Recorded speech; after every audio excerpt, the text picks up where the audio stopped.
Merci pour la parole. Mais puisque nous sommes dans l'émission Dénonçons, je voudrais d'abord m'adresser à son Excellence, Monsieur le ministre de la Justice.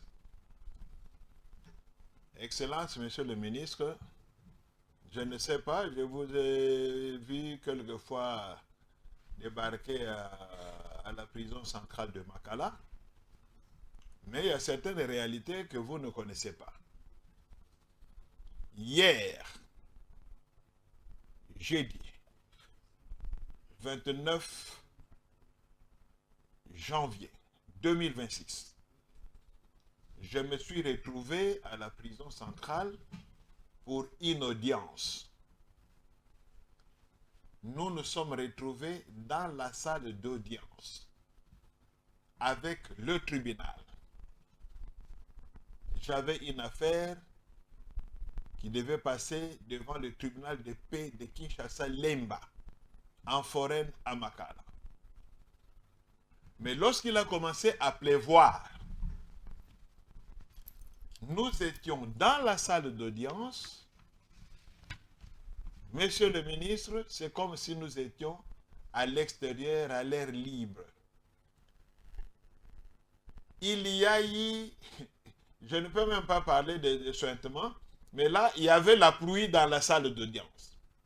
À tel point que... À la prison de Makala. À la prison, qui est la plus grande prison du pays et la plus prestigieuse, nous étions trempés, et les juges, et nous les conseils, et les prévenus qui devaient comparaître, tous trempés pendant toute la période de la pluie. Ce n'est pas normal, ce n'est pas acceptable, c'est vraiment difficile à expliquer. Une prison pareille qui se trouve dans la capitale de notre pays, où des gens sont détenus, mais nous sommes dans une salle, mais rien ne nous couvrait comme si nous étions à l'extérieur. Maître. Ça, c'est une première chose. Attendez que je termine. Très bien. Et plus grave, un responsable de la prison est venu s'adresser à la composition, au juge, pour dire ceci, et à nous tous d'ailleurs, que faites attention, ne commencez pas encore l'audience, parce que cette toiture, qui est pourtant apparemment en béton, elle peut céder à tout moment à cause de la force de la pluie. Elle peut céder à tout moment et nous risquons d'avoir de morts ici. Moi, j'avais cru comprendre que le responsable de la prison, en disant cela, va nous déplacer pour nous amener dans une salle un peu plus sécurisée. Non. Nous sommes restés dans cette salle du début de la pluie jusqu'à la fin de la pluie.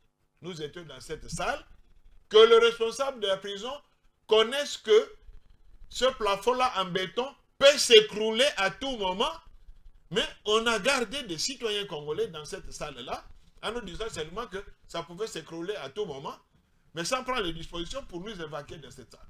Nous étions tellement trempés que, à la fin de la pluie, le tribunal n'a pas pu procéder et on a tout simplement organisé des remises pour toutes les affaires. Parce que dès que vous déposez les dossiers sur la table, il y a des gouttelettes d'eau, tout est trempé, tout est mouillé. Nous sommes rentrés hier comme des poules mouillées. Les toges mouillés, les vestes, les habits mouillés comme si nous étions à l'extérieur. Donc, Excellence, Monsieur le Ministre, si vous ne le saviez pas, moi je vous informe que votre autorité puisse prendre des mesures, qu'on réhabilite les salles d'audience. J'ai même constaté que la grande salle d'audience, depuis qu'il y a eu cet incendie-là, avec les matériaux qu'on a brûlés là-bas lors de l'évasion, cette salle est restée dans cet état-là, avec tous les signes de brûlis. À la prison centrale de Makala. Jamais repeint. À la prison centrale de Makala. Oui. Très bien. Donc, Excellence, Monsieur le Ministre, voilà, je vous amène l'information parce que peut-être des fois vos services, ils ont, c'est pas moi, ils hésitent à vous le dire ou ils vous cachent certaines choses. Moi, je vous l'ai dit, on ne peut pas recevoir 2 magistrats, 2 avocats, 2 prévenus dans ces conditions-là. Surtout que Ces derniers temps, il n'y a plus à tout moment. Donc, les audiences ne se tiennent pratiquement plus à cause de pluie parce que les salles d'audience se soignent comme s'il n'y avait pas de toiture. Très bien. Il faut réhabiliter ces salles-là. Très bien.